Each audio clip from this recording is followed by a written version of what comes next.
And welcome to Optimizing Your Imaging Approach for the COVID-19 Fight, a Health Systems CIO Media Inc. production sponsored by Hyland Healthcare. Just a little housekeeping before we get started. My name is Anthony Guerra. I'm the Editor-in-Chief of Health Systems CIO, and I will be your moderator today. We've got some interactive features we're going to be taking advantage of today. Questions and comments, you can send them in that Q&A box at any time. We'll take them later in the program. We have a quick audience poll we'll do later, and you can download the deck by using the URL on your screen, and it's been sent out in the chat box.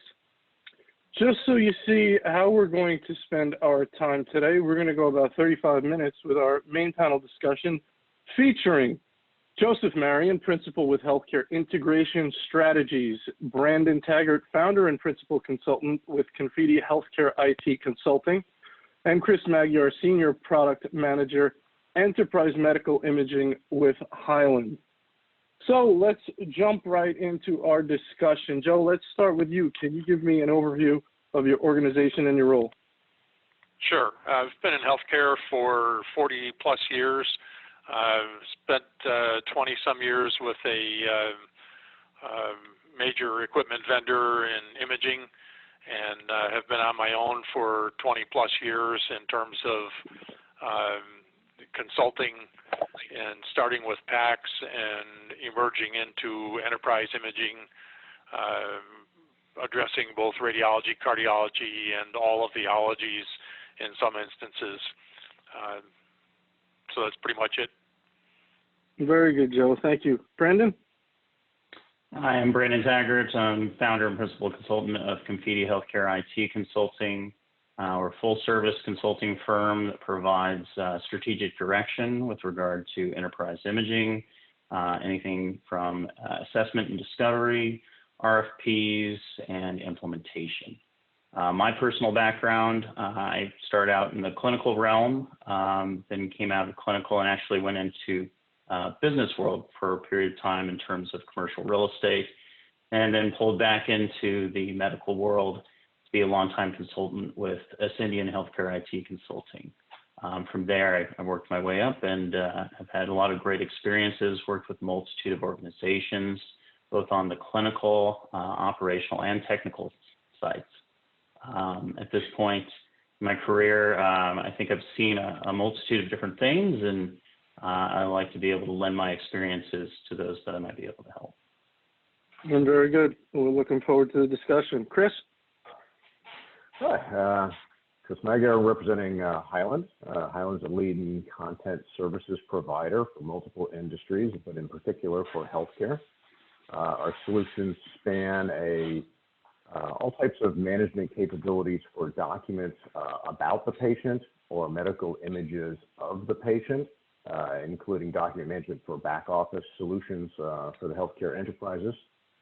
I got into this space as a software engineer by training. I've been involved in writing or using software in some primary manner for probably well over 30 years. About 20 years ago, I got involved in enterprise imaging, developing some of the first vendor-neutral archives, and have been since involved in all types of enterprise imaging and radiology and all of the different specialties, produce everything from soup to nuts, software, hardware, tools, workflow, integrations, you name it.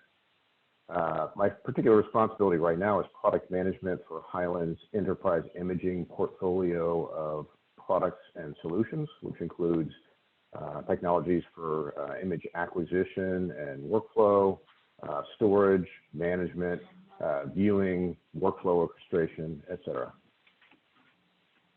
Very good. Thank you, Chris. Well, I have no doubt we have three of the most knowledgeable people you will find around medical imaging and dealing with moving to an enterprise approach, which we're going to discuss today. So we're going to be very topical and timely right now. So Brandon, let's start with you.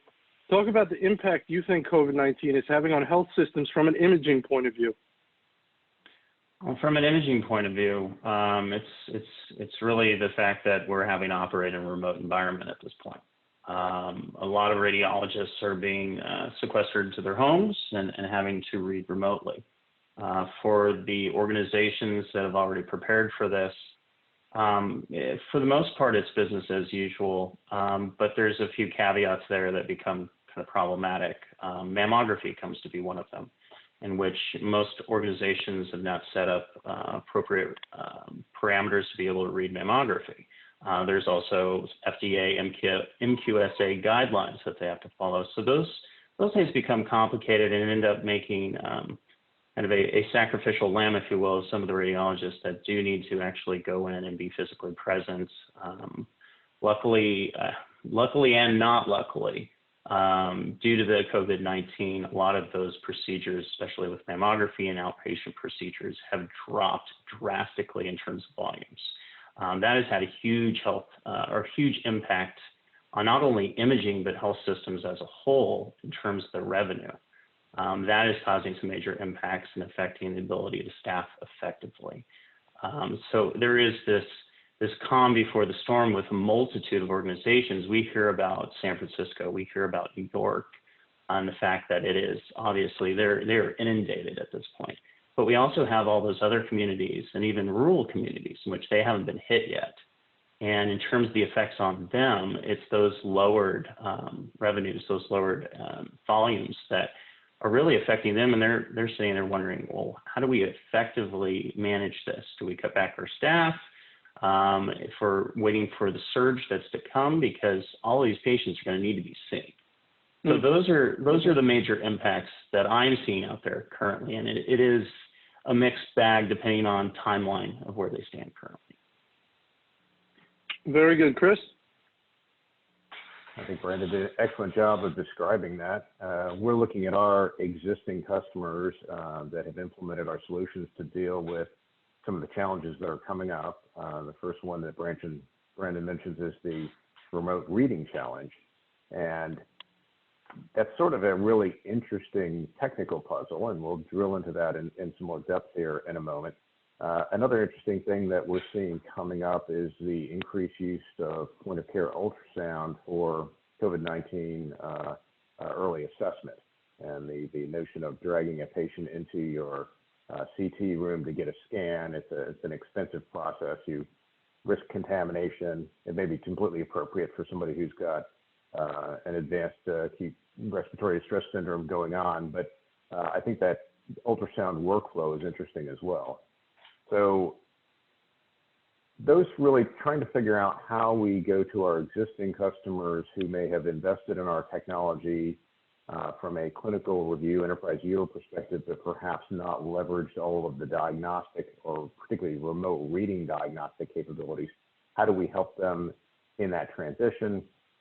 For those that, for example, may have invested in content services and not medical imaging at all, they may be struggling with issues with their existing medical imaging solutions in enabling that remote read, and there's a lot of interesting reasons for that. So how can we help them? And then we're also trying to reach out and say, how can we help net new customers who do not actually have relationships with Hyland today who are solving with these problems? Can we accelerate their path to addressing that remote read problem or the ultrasound acquisition workflow problem? So we really have prioritized heavily across many departments inside of Hyland. How do we come up with solutions that will help healthcare customers deal with this more quickly and effectively? Very good, Chris. Thank you. Joe, your thoughts? It's hard to follow those two eloquent comments. I think that I would just add that the key is going to be the widespread accessibility. So having the resources and capability to tie people in from remote locations and share information is going to tax hospital systems, particularly in terms of interoperability. So I think that the challenge is to make sure that the information that is acquired on any COVID patient is certainly available to the clinical staff, whether they're on-site or off-site. All right, very good. Next question. Chris, let's start with you. We talk about the concept of an enterprise imaging approach? First, I think we should define that. So I'd like each of you to, before you answer the question, to give us a high-level definition of what that means to have an enterprise imaging approach. Do you think those, and we'll have the poll on this later, do you think those who have been moving in that direction are better equipped to deal with the current crisis? Well, I'd say absolutely, because the current crisis is requiring organizations to deliver solutions for scenarios and workflows that they didn't necessarily anticipate. So if you've invested in more flexible enterprise imaging infrastructure, you're better positioned to move quickly to dealing with those unpredictable demands. And we talk about, well, what do we mean by enterprise imaging infrastructure? Well, you have to contrast it with the traditional investments. Obviously, we have a lot of image acquisition devices out there. And in the more established imaging specialties like radiology, we have workflows. We have order-based workflows. We have PAC systems. We have modality work lists. We have storage and management capabilities. There's abilities to integrate with the EMR, but they're all very specialty focused. They don't necessarily scale well outside of radiology.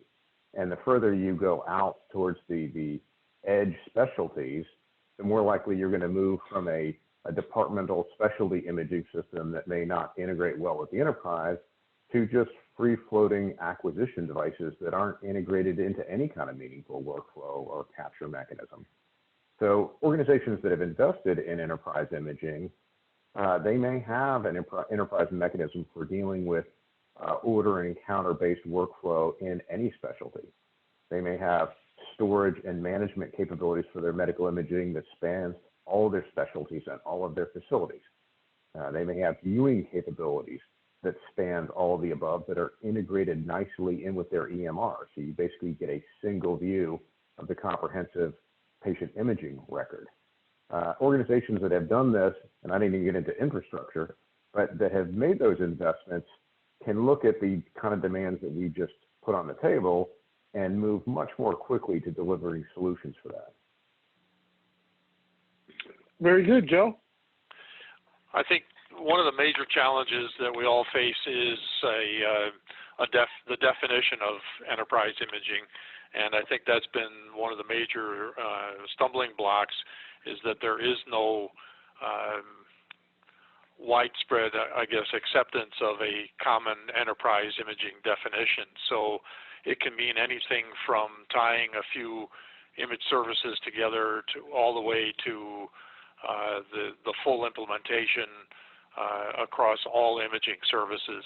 And I think that the challenge is the drivers for what's pushing healthcare institutions in terms of implementation. So there's a lot of different and varying opinions on that, but the challenge is always finding a justification for a true enterprise scale solution. So avoiding duplication and replication, I think, is also paramount to making that happen. Brandon, does the industry need an adoption model? They're out there for other things, EMR adoption models, different things have been put out by different industry organizations. Would that be helpful for somebody to come up with that? I think anytime you have a level of standardization, it's going to be helpful to make things a little more cookie cutter, obviously, in terms of deployment and easing the complexities that come with that. The other thing that you might end up doing as a collateral damage, though, is causing some stifling of potential innovation and other products out there. I do want to hit on, I think Joe had a good point in terms of enterprise imaging and the fact that it's not always well defined. I'd say in this context, I'd lend my own definition, especially with regard to COVID-19, and that is enterprise imaging. I think in the general context, we should probably look at it as really consolidation of imaging data and ensuring that we actually have image availability across an enterprise or anything that is pertinent for diagnosis or even clinical reference. So the problem that we face is In terms of the organizations that had not been moving in that direction thus far, they're now reaching, they're now seeing the pains from that, in which those who had a good strategy, that image availability is there. They've either migrated and consolidated, or they've federated the data, and everything is there that they need to diagnose appropriately in terms of pertinent priors. When you start talking about other organizations that have not prepared for this, it's very hard right now because the mobility, the amount of staff they have, and moving things around, even if we're talking still about antiquated workflows of utilizing CDs and DVDs, that becomes very problematic right now. We're noticing less FTEs, and then still having these manual processes that are very FTE intensive. So in terms of cost savings and getting towards a true enterprise imaging strategy, which be, in my mind, inclusive of image exchange as well, I think those basic things really either set up an organization well or set them up for some major deficits right now. I'm no clinician, but from what I understand of the situation, it is, would we describe this as an imaging intensive condition? I mean, we see the lung scans. So, but are those all coming out of radiology? So they're not being taken here, there, and everywhere in the health system. What are your thoughts on that, Chris, as far as you understand, actually what's going on the ground? If you think about, let's take imaging. I'll pick on ultrasound as a good example of where we're going to challenge this thing.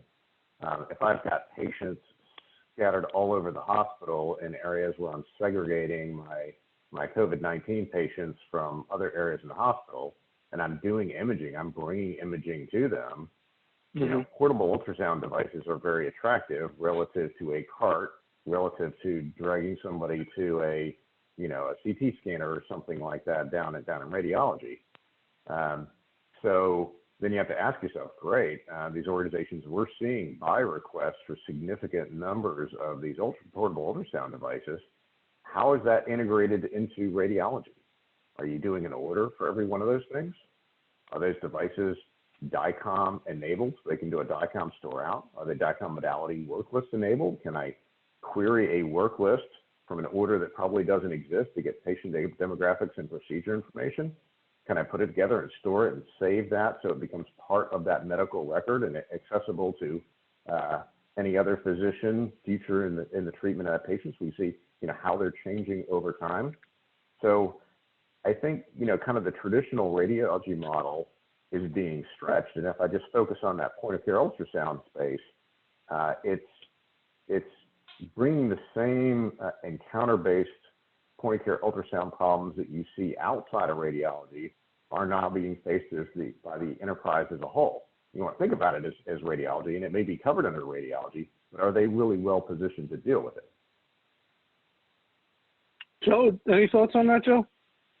Yeah, I agree with everything that's been said, but I think that we also have to sort of keep in mind the fact that some of the greatest benefit from going to an enterprise solution may result outside of the classical imaging areas of radiology, cardiology, et cetera. So it may not be in the context of COVID as much of an issue, but certainly areas such as wound care management and pathology and some of these other areas are going to become much more intensive and probably benefit much more in terms of an enterprise solution compared to, say, radiology and cardiology. Yeah, I think that's a Brandon, any more thoughts there? Oh, go ahead, Chris. Let me hop in here. It's just, you look at these other departments, and the problem is they don't have any infrastructure. So they're using imaging. They're using ultrasounds. They're using cameras. They're using video capture. They're using anything they need to do to image. But are they associating that with the patient data? Are they storing it? Are they managing it? How are they exchanging it? I mean, Brandon mentions image exchange. Are they texting images to each other, putting them on thumb drives and passing them around? How many violations of our PHI standards and our organizational information management standards? I mean, we've joked for years about this being the wild, wild west outside of radiology and cardiology. It's ugly out there. And I think situations like we're facing now with this pandemic are just kind of, it shines a light on things in a way that you can't just sweep it under the covers and pretend it's not going on. I would agree with you. I would agree with you fully, Chris. I think, I mean, we work with, some of the most educated individuals being clinicians, in the sense that if they need to do something to treat their patients, they're going to get very creative. This has been going on for a while. And if an organization is not adapting with them and providing them with viable solutions, they will find a way to work around that and get what they need. And chances are they're not thinking about security protocols. In fact, I can guarantee you they're not. They're just trying to get what they need at the time that they need it. And yes, they'll take pictures with their iPhones, they'll exchange that around, and that's very problematic. We absolutely don't want to fall off the wagon, if you would, in terms of our security protocols because of these type of situations in which we're really scurrying to exchange information around. So it is very important to have that strategy, to understand how that's going to be accomplished. And even still, if organizations were not set up with this previously, this is, if not perfect, it's a forced time to have that conversation. I think there's no way around it. In terms of if we're worried about cost-benefit analysis, it's a slam dunk. It's not a hard thing to calculate. Very good. All right. Next question. Many health system employees, including clinicians, are working remotely whenever possible. What are the unique challenges involved with allowing radiologists to read images from home? Let's go with Joe. This has been a raging question for years, and I think that what it comes down to today is display quality and resolution as well as bandwidth. And certainly things are much better than they used to be, but the other aspect I think of that is also security. So if it's using systems that require transmission of patient data, that does open up the whole can of worms in the context of security aspects that are going to need to be addressed, or at least in the context of remote reading, making sure that that information is handled correctly. I think also there's the unwritten issue in the context of how do you maintain those remote read capabilities. So I'm always reminded of the instance where IT has been delegated to support those people, which may or may not mean that the equipment that's being used is being provided by the hospital or it's the radiologist's own equipment. But in either case, if IT is expected to support them, one has to be very sensitive to addressing those people's needs, either by doing it completely remotely, or how do you send personnel out to those radiologist homes to maintain those equipment. So I think there's a lot of issues that have to be addressed to do it correctly and expeditiously. Not easy. Brandon? I would agree with Joe. I think he hit a lot of really good points in terms of the challenges we face. I mean, it goes down to you usually have a multitude of scenarios in terms of what's going on with your remote workstations, remote readers. Did you set up a true strategy and standard from the get-go in which the organization provides all of their own image devices? That's expensive. That doesn't always happen. That's not always an option. So if that's not, it creates some issues, whereas a lot of information security officers do not want to provide VPN access direct from an unknown device coming into their network. That creates potential vulnerabilities.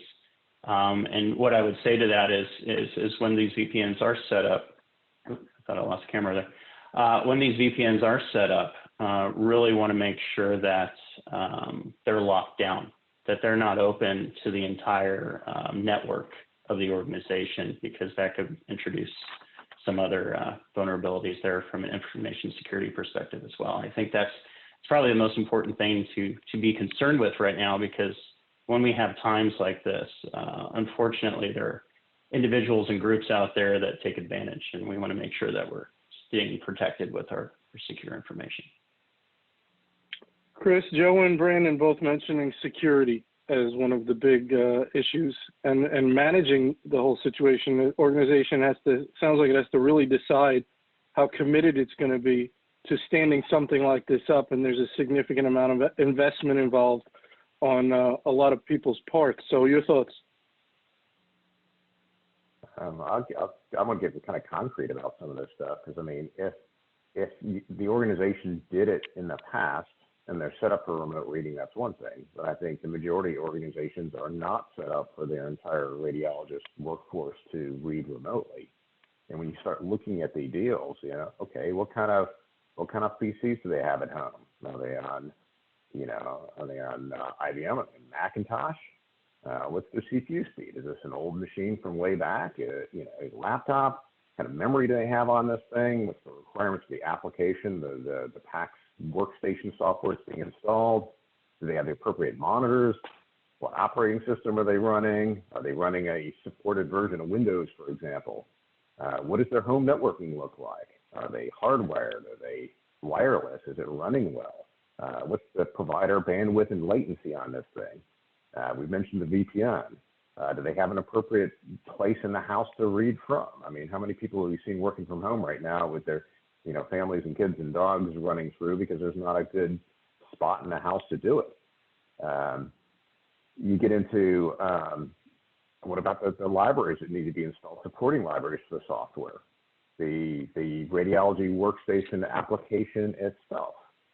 Does the facility have the bandwidth to push full DICOM current studies and relevant priors over their existing network to all these radiologists who are now at home? And we've seen that come up again, where the facilities, some invested in networking infrastructure in advance, some are tapped. They have more people working at home.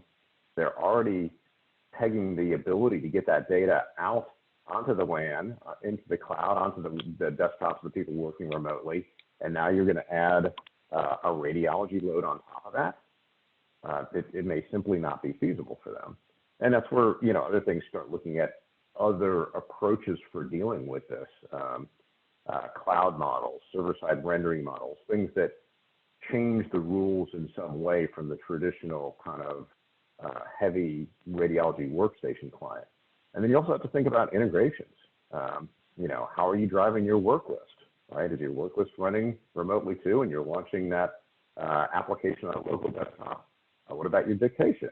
Is your dictation system also installed locally? Are you using a cloud-based dictation system? How are you going to deal with that? So when you go and you deal with, okay, in a hurry, solve all these problems for a significant number of radiologists that are, need to work at home, on top of everything else you're dealing right now. My argument is if you didn't do it in advance, doing it with your traditional thick client radiology workstation and dealing with all those challenges may be a non-starter. You got to change the rules in some way, and I'll have some suggestions on how to change the rules, but I'm just going to say this is a weighty problem. Anthony, one other thing that never really gets addressed, but there's the whole liability question as well. So if IT is expected to support these people, how do you deal with the IT person that goes out to support the radiologist and he doesn't happen to be home, but his 14-year-old daughter is at home? So there's a lot of those kinds of risks that case studies, examples that have been presented that I think also have to be addressed in terms of how are you going to support those people remotely? Yep. It's a big bowl of worms that you open up. Well, and Chris, this is your point, doing it in a hurry. So I'm going to let Brandon start off, but, Chris laid it out there. How long does it take to do it in a hurry? Is it even feasible? Is there low-hanging fruit here? that you can do to put people, because there's a correlation here between what you can do remotely and your volumes in terms of your dollars, right? So if I can't do any of this stuff, I'm not getting paid for any of this stuff. But if I can figure out a way to do it remotely, I know I can keep my cash flow going as a health system, and I can treat patients better, because you talk about all these things that are being canceled and put off. There's going to be a clinical price to pay here. There's going to be people that needed that now, and yeah, we put it off because it was quote unquote elective, but there's different degrees of elective, right? My mother needs her hip done. She was supposed to be in incredible pain. So that's probably going to be put off. How elective is that when you're suffering a lot? So just your general thoughts there on getting something going in a hurry for all the reasons, the clinical reasons and the financial reasons. Yeah, Anthony, to your points, the question, I mean, if we're answering it simply, can it be done in a hurry? Yes. Can it be done in a hurry and be done well? Probably not. So if you weren't already prepared for these scenarios, to Chris's points, to Joe's points, if you're not already prepared, if you don't already have an enterprise imaging strategy that you've deployed with remote capabilities, you're still stuck at square one, and you still need to go through that process in order to establish these things. Just because we have an emergency situation doesn't mean that you're magically going to be able to stand up an enterprise imaging system faster. You still have to go through the due diligence and the process of doing it appropriately. Now, I would say to those organizations that aren't set up properly, if you need to do something in a hurry because it's an emergent type item, yes, there are some options that you can deploy in the interim to allow you to be able to function remotely. Will it be pretty? Will the workflows be good? No, but it'll be at least something that you can survive off of. But that also means that you need to start the process of thinking forward to the future and start developing that enterprise imaging strategy now, not waiting. I think that's really the key point here. It's almost like, Chris, almost like a wake-up call. Would you describe this as perhaps a wake-up call for organizations that say, all right, we dragged our feet with this. We could have really used it now. It would have really helped us. But we're going to make sure this doesn't happen the next time around. So we're going to start this process. I don't know what can be done quickly to get them going now for this crisis, as Brandon was saying. Maybe there's something you can do, but it won't be pretty. But you can start strategizing longer term and say, next time around, we're not going to be in this position. Your thoughts? I mean, both need to be considered. There's what can be done in the present, and if you change the game a little bit, there are things that can be done in the present. They're not pretty, as Brandon says, but they can be effective. And I think it's absolutely time for the wake-up call. I mean, enterprise imaging is one of those things that some organizations get it, and they have a defined enterprise imaging strategy. They're executing on it. They've defined their governance. They have a budgeting model. They have identified specialties that are going to be kind of the leaders in this space. And others are absolutely, I mean, just kicking that can down the road, milking out their existing imaging solutions, continuing to invest in point specialty solutions, and just thinking the whole thing is going to go away, which it's not. And I think, like with the DIAM model coming up, there is models defining for what you should be doing in this in a multi-stage model. I won't get into that here, but let me jump ahead. But in terms of what can be done, I think the notions of what can be done boil down to changing the rules in some way. So one of the current rules of medical imaging, diagnostic medical imaging, is the vast majority of solutions are using a model where I have to push a full DICOM study and relevant priors to a workstation where I'm going to render those images on that radiologist workstation and display them. And that whole architecture makes this problem of a remote read really hard to solve. And if you want to solve that in a hurry, my suggestion would be, don't use that architecture. There are alternate architectures.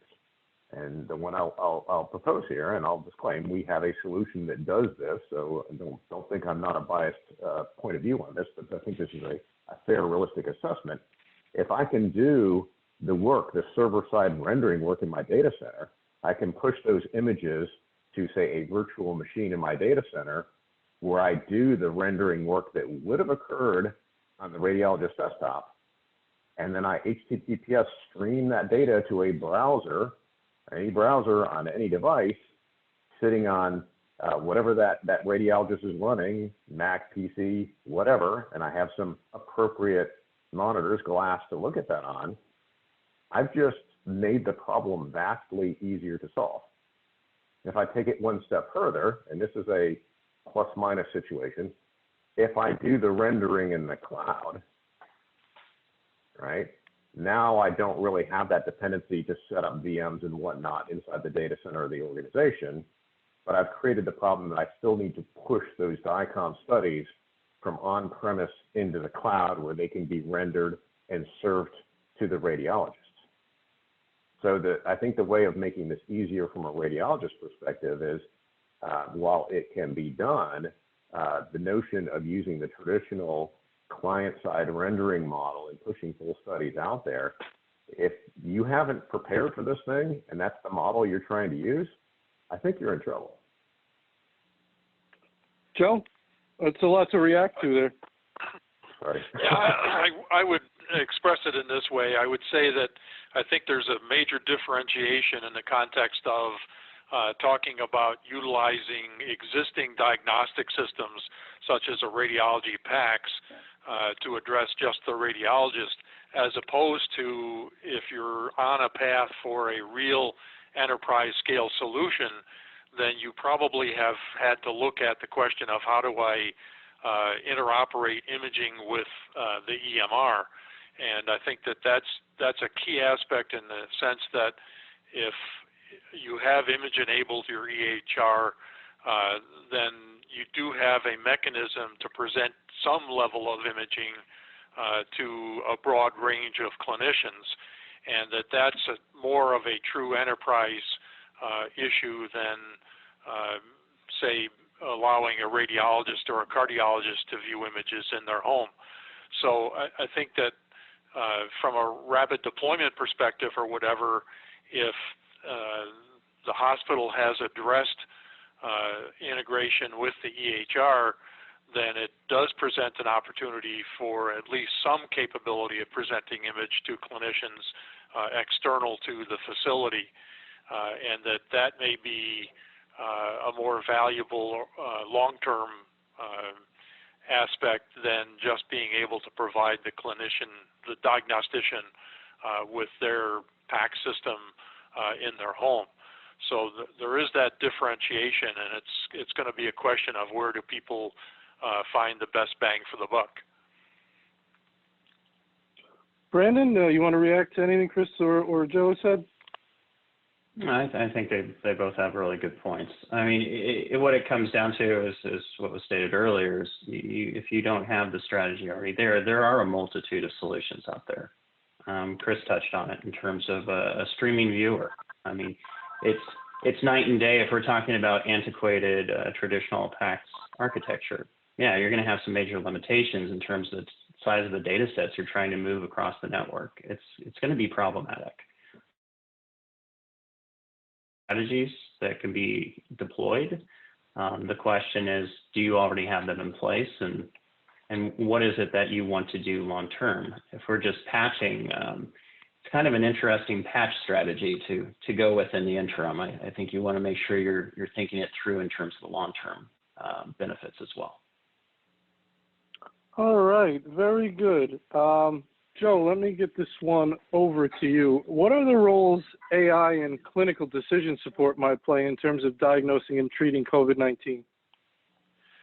Well, I think there's some emerging capability there. There's been a lot of press that I've seen lately that would suggest that being able to use AI to analyze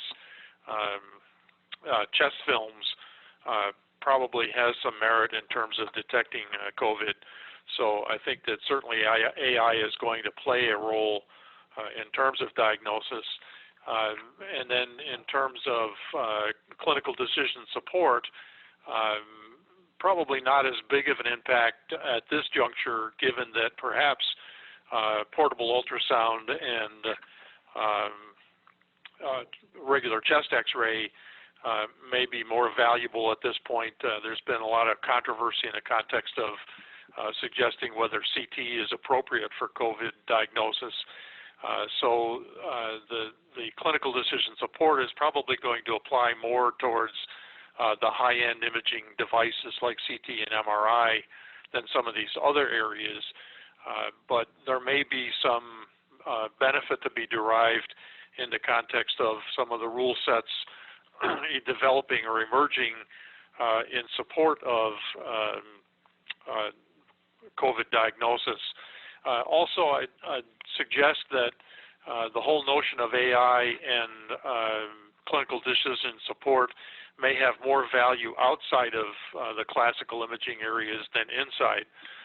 So one facility that I've conversed with has made the point that presenting an AI-analyzed image to a radiologist 10 minutes before he reads the film is not going to be as cost-effective or as valuable as using AI to assess wound care and imaging and prescribing antibiotics to address it quickly. So I think there are opportunities for AI and clinical decision support, but they need to be done within the context of a true enterprise scale solution. Very good. Chris, any thoughts on that? Yeah, I think this is kind of an interesting space because there's a lot of AI vendors that are all trying to apply their technologies to this space and come up with some useful stuff.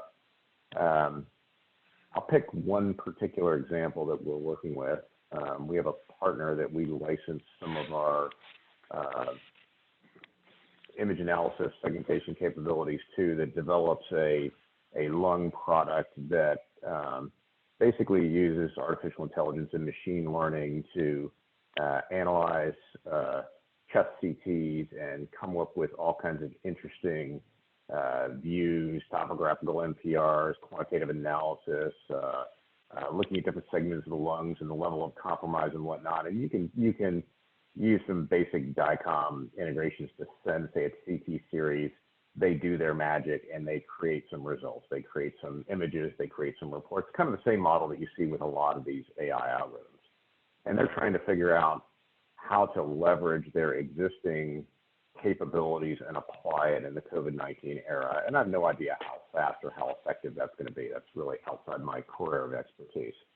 But kind of from a longer term, this is not an immediate term thing, but one of the things that has got us thinking is what would it mean to do tighter integrations of this class of product into the viewing technology? So really giving a more intimate, rich set of tools to radiologists and pulmonologists who can leverage this type of these type of algorithms, the imaging results, the navigational capabilities, looking at these things, looking through lung fly-throughs, looking at the airways next to the vasculature, looking at the quantitative analysis, measuring various aspects of this thing. If we can leverage these tools and give radiologists, pulmonologists better, richer tools, then maybe they'll be, well, in general, these tools tend to make people faster at reading. They tend to give better quality results. I'm going to grossly generalize on a bunch of different results. But if you look at how this AI maps to things, that speed to read, quality of read, and the ability to detect things that are less common or rare are three recurring themes that I see as key benefits of AI and machine learning algorithms well applied to this space. Whether that's going to pan out for COVID-19, whether CT is appropriate, whether the vendor I'm talking about and any number of other vendors are going to be effective in the timeframes required, I'm not sure. I'm hopeful, but I'm not sure. Brandon? I think Joe and Chris hit on some really good points. In terms of AI, there's a multitude of algorithms obviously being developed right now to try to attack this. The question is timing.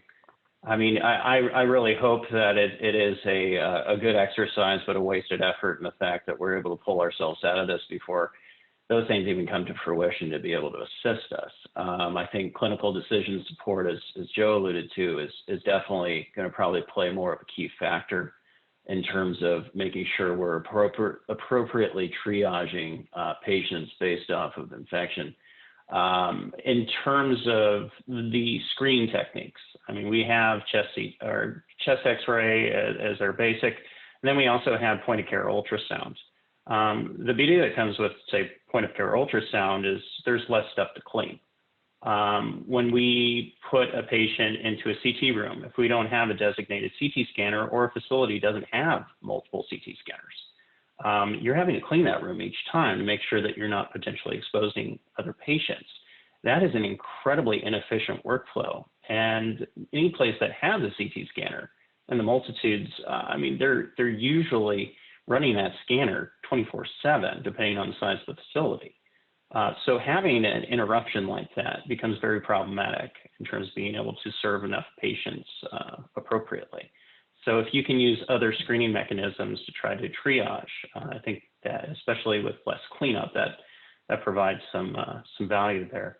But I'd be interested to see what happens. I hope, obviously, people continue to, and companies continue to develop things that will help us in the future to detect other things as they come up if we have any other pandemic situations.